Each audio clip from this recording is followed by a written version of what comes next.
El origen de todos los maras está en la mente misma. Cuando la presencia abraza otro objeto externo, este objeto externo está siendo poseído por un demonio, la mente conceptual. De la misma manera, en ese instante, la mente se mancha cuando dicha imagen mental es tomada como si fuera un objeto real. Entonces, el primer tipo de demonios, los demonios externos también los llaman demonios tangibles. Demonios tangibles. Todos los objetos externos o demonios tangibles que podríamos decir en relación a un objeto externo, en relación a un objeto tangible. Como hemos explicado que el aferramiento incorrecto hacia la realidad viene de formas materiales, las explico como si fueran demonios tangibles, pero a pesar de que las describe como demonios tangibles, el verdadero concepto de demonio está dentro de la mente. Podríamos decir que los demonios externos en realidad no son externos, son la percepción interna de los fenómenos externos. Las aflicciones que surgen de las mismas los llamaremos demonios internos, son las emociones, como sufrimiento y demás. El miedo de maras invisibles o la espera por dioses imaginarios. Es decir, miedo a lo desagradable para el ego, apego, ilusión, aspiración, deseo de lo que puede gratificar al ego. Entonces aquí vemos algo importante y es como lo que asusta al ego lo va a llamar Mara y lo que gratifica al ego lo va a llamar Devas, pero los dos son obstáculos. Luego dice, de la misma manera que apego y aversión se refieren a objetos mentales, ya que todo esto surge del cuarto demonio, son los demonios del apego errado a la realidad. Y tenemos un tercer tipo de demonio, que son los demonios de la elevación, que era eso que había mencionado antes, como el aferrarse a las sensaciones agradables de la práctica. Vamos a ver qué dice este verso de Machik sobre este mara, este obstáculo para la práctica. La exaltación hacia los fenómenos ordinarios y la exaltación hacia los fenómenos supremos son el mismo resultado, habiendo nacido ambos de aferramientos erróneos hacia la realidad del yo.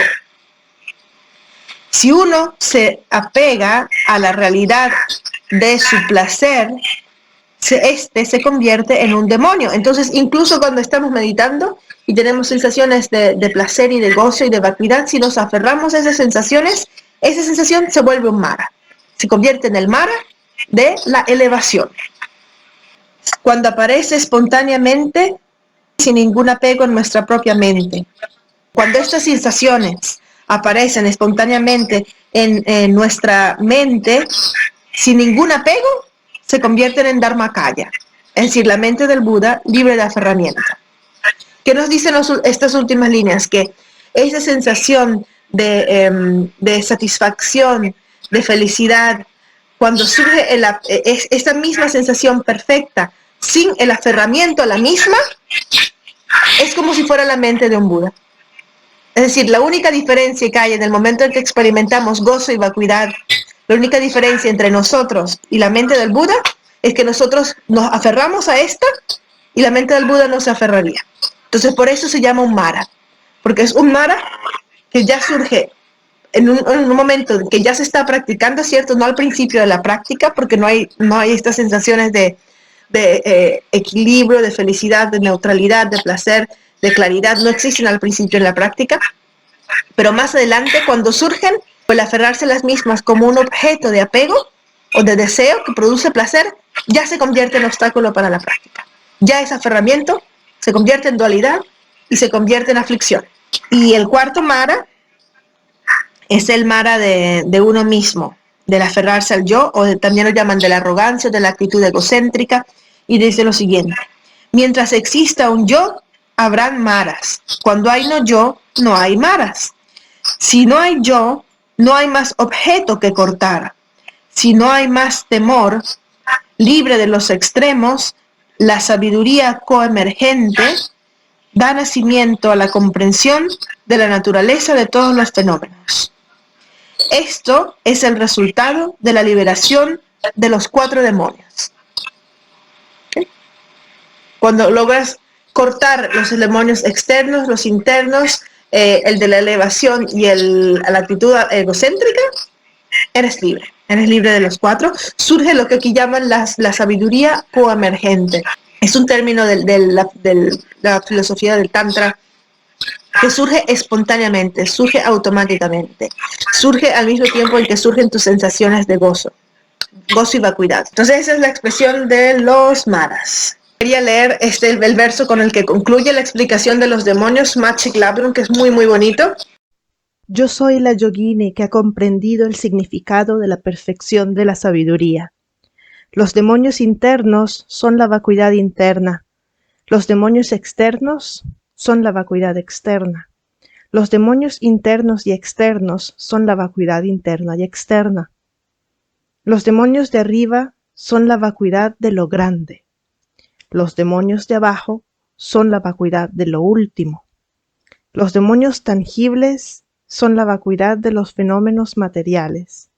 Los demonios intangibles son la vacuidad de lo inmaterial. Todos los demonios de la exaltación son la vacuidad de lo que no tiene principio ni final. El demonio del yo es la vacuidad de la ausencia de yo. De esta manera, los demonios tangibles e intangibles son lo que debemos abandonar. Los demonios de la exaltación y el demonio del yo serán los medios a través de los cuales los podemos abandonar. Esto es revolucionario, porque nunca antes del Tantra se había dicho que el Mara mismo era un método, era el sendero para liberarse del objeto de abandono.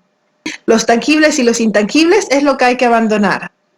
El Mara de la elevación y el Mara del ego, de la sensación de un yo que verdaderamente existe, los vamos a utilizar como método para eliminar los maras internos y externos. ¿Por qué?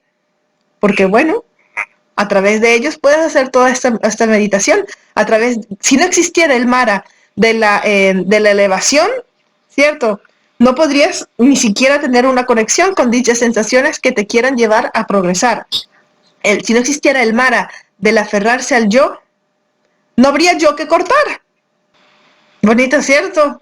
Por eso es como tu único hijo. Quiere más que a tu hijo, a los demonios hostiles de la apariencia ilusoria, y dulcemente ríndete con ellos. Ríndete con ellos, porque vas a ser hostil hacia su propio yo. Si del yo no puedes cortarlo, si no lo cortas te atacan los demonios. Por eso es tan bonito, porque esta práctica te lleva a sentir una dulzura tan grande hacia todos tus propios defectos, hacia toda tu ignorancia también. La imaginas como si fuera un niño, como si fuera un bebé, como si fuera tu único hijo. ¿Entiendes? Como si fuera lo más hermoso, lo más precioso que hay, es tu Mara. ¿Entiendes? Esto nunca no existe en ninguna otra filosofía ni en otras tradiciones budistas. Y es verdaderamente la transformación no dual. La no dualidad de abrazar al Mara, de querer al Mara como si fuera un hijo. Entonces todo esto es importante porque esto es como la base para la práctica. Entonces cuando se va a hacer esta práctica, ahora vamos a pasar los pasos de la práctica. Obviamente ya estamos casi terminando. Vimos como dentro de este concepto existen los dioses, los devas y los maras. Y los devas los habíamos utilizado como un símbolo para hablar de las emociones positivas a las cuales nos aferramos.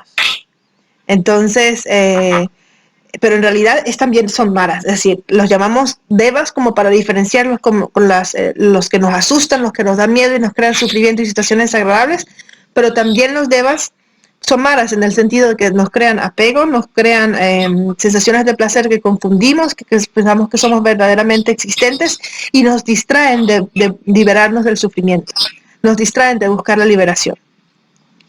Entonces, esta práctica que ahora vamos a comenzar a ver, la hemos adaptado del Che, pero también gracias a un libro muy, muy, muy bueno de una maestra que se llama Tsultrim Allione, Y literalmente el libro se llama Feeding Your Demons, alimentando demonios.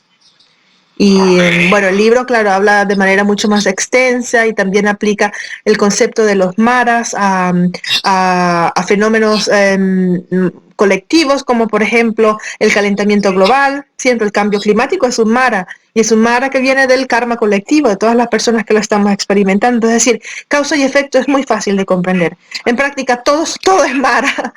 Entonces es un libro muy bueno. Y al final tiene la práctica, entonces esta es como una adaptación de esa práctica, que también es a su vez una adaptación del shock. Ya que estamos claros en todos los conceptos, ¿cierto? Que es el shock, que es la transformación no dual, que son los maras, la ausencia de yo, la importancia de la identidad como sendero para liberarse de los primeros maras internos y externos. Cuando ya todo está claro, podemos comenzar con la práctica. Entonces, el primer paso de esta práctica es siempre calmar la mente.